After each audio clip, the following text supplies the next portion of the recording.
ডিম লাগবে, ডিম, সিদ্ধ ডিম। আজকে চলে আসলাম হাকিম ভাবির ডিমের দোকানে।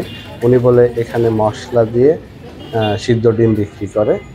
তো ওনার এখানে দেখি অনেক ভিড় মানুষজনের এই মশলা দিয়ে সিদ্ধ ডিম খাওয়ার জন্য।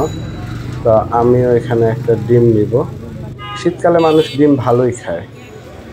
ভাবি আমাকে একটা ফার্মের মুরগির ডিম দেন। হ্যাঁ, লালটা। হ্যাঁ হ্যাঁ, এটাই। ওকে। উনি ডিম ছিলতেছে আমার জন্য। এখন দেখি ওনার ডিমটা কেমন খেতে, তার মশলাদার এই ডিম। ডিম অলরেডি ছেলা শেষ। তো দেখা যাক আমি কি মশলা দেয়, কোথা থেকে মশলা দেয়। ওকে, আচ্ছা। উনি এই মশলাটা অ্যাকচুয়ালি বাসায় নিজে বানায় আনে।